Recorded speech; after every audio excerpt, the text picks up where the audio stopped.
The Unwilling Offering, created by Arthur Rumrill. I never meant to bleed on that altar. It wasn't some ritual I planned. No candlelight, no whispered words, just a clumsy stumble in a place no one had prayed in for over a century. That morning, the dream still clung to me. I'd been riding the Harley hard, blacktop blurring under the wheels, wind ripping at my jacket, engine pounding in my ribs like a second heartbeat. Then the road just dissolved. Suddenly, I was on foot, boots crunching pine needles and sand, palmettos scraping my shins, spiders stringing silk between the tall, long-leaf pines like forgotten tripwires. I woke up with the scent of resin and damp earth still in my lungs, clean and alive, soothing yet electric, like a new lover's fingers brushing skin I didn't know was waiting. I needed to chase that feeling before it faded. So I threw the old day pack in the saddlebag, kicked the bike to life, and followed the coordinates I'd pinned on Google Earth months ago. A faint rectangular scar buried deep in Ocala National Forest, miles off Route 19. No trail name, no marker, just a ghost on a satellite map. I parked on the sandy shoulder where the pavement gave up. The second the engine died, the forest swallowed every road sound. Sunlight poured through the canopy in bright golden shafts. Dew glittered on palmetto fronds like scattered diamonds. Every step released that sharp pine sap smell mixed with wet earth and the faint sweetness of gallberry bloom. My lungs felt full for the first time in months.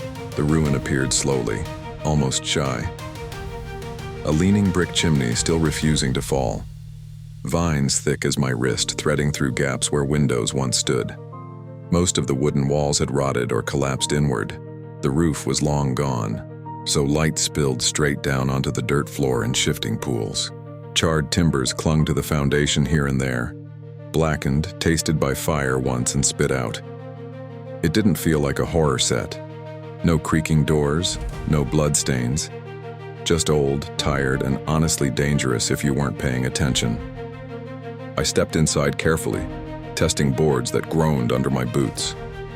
In the center, where the altar must have stood, a low platform of rotted wood remained, soft, spongy, half melted into the earth. I moved toward the line of charred lockers along one wall. Most doors hung open or missing, showing only rust and cobwebs. One locker stopped me cold, door ajar but still solid, paint blistered and peeled from old heat, long vertical scars running down it like claw marks. I crouched, pushed aside dead palmetto fronds and eased the door wider. The metal scraped loud enough to make my pulse jump. Inside, ash, crumbled paper fragments, and a book. Old leather, cracked, smoke darkened. No title on the spine, just faint gold lettering worn almost to nothing. I lifted it carefully. Dust sifted down like fine ash. I stood, turning toward the better light to open the cover, and my boot snagged on a jagged splinter jutting from the edge of that rotted altar platform. I lurched forward. Right hand shot out to catch myself. The splinter drove deep into my palm. Sharp, hot pain. Blood welled up fast, bright red against the dirt-streaked skin. 3, 4 fat drops hitting the blackened wood of what used to be the altar. They soaked in almost instantly, darkening the grain like spilled ink. I hissed a curse, yanked my hand back, pressed my thumb hard against the cut. It throbbed, but it wasn't deep. Just bad luck, just me being clumsy. I didn't notice the air change right away, but the golden beams dimmed a fraction, like someone had drawn a veil across the sun. And then, soft, almost imagined, the metallic chime. Not wind chimes, something colder. Surgical steel tapped lightly, once, then silence. I wiped the blood on my jeans, wrapped a bandana around my palm, and slipped the book into my pack without reading more than the first faded line. 14th day of the 3rd month, year of our Lord 1897, the forge has spoken again. I backed out slowly. The sunlight felt colder on my neck now.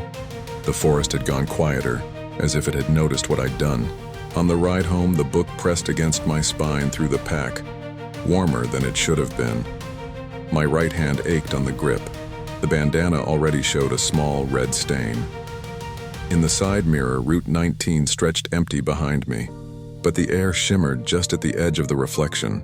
Not heat haze, something taller, something patient, something that had tasted fresh blood on old wood and decided I was worth remembering. I hadn't meant to make an offering, But unwilling blood on an altar is still blood on an altar, and the Whisper Forge doesn't care about intent. It only cares that the door is cracked.